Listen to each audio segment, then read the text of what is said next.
Number 1, number 2, number 3, number 4.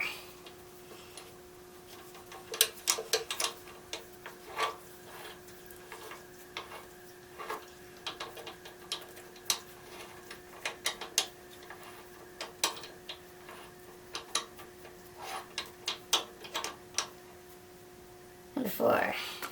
First one to come out. Let's open it a little more.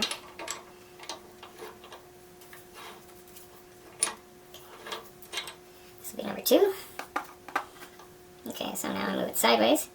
I know 2 is here because I have a piece of tape on number 1. That is, no, that's number 2. No, that's number 3. So here we go. I'm going to start tightening it up again. Right. Back at it. There we go. Now check this out. This one's still loose. This one's starting to tighten up.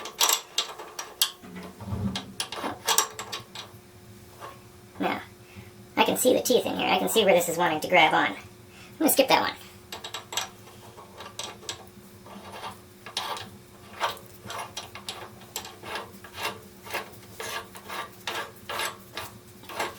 Now, I have the chuck in a concentric configuration.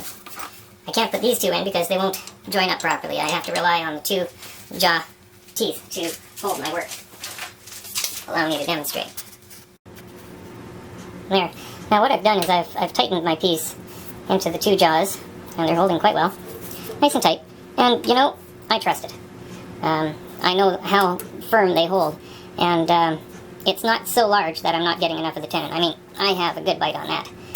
And as long as my tools are sharp, and I don't get a horrendous catch, everything should go fine. Now before I start anything up, I want to make sure I've got enough space between my tool rest and the piece so I'm not jamming it, because it is going eccentrically. It's not spinning in a perfect circle. Everything's all tight. Not much for vibration. I'm at about 900 RPM. Now I'm at 1080.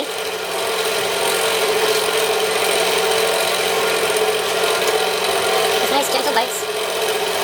Just like you would do any other.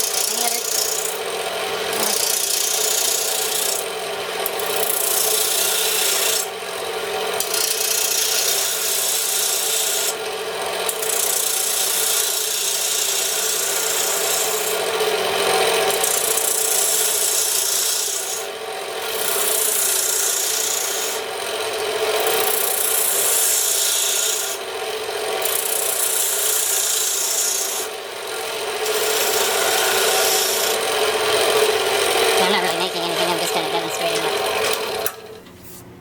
There. I don't know if you can tell how off-center that is, but, yeah. Let's see what I can do with this here.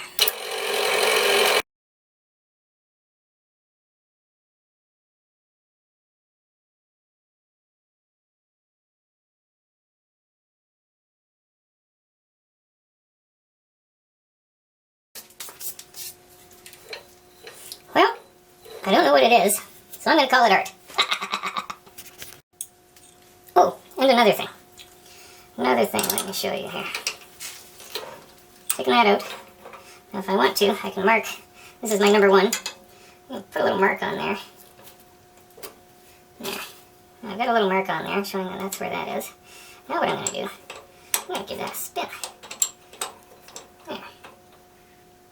So I'm just at the other side of my number 1 jaw there. I'm going to keep that. Squeeze those together. Get that in there nice and tight. It really sucks when stuff like this comes flying off, so, you know, I'm not taking any chances because I don't like taking chances. So now that should give me a totally different angle of eccentricity. Would you call that an angle of eccentricity? Let's see what happens with this.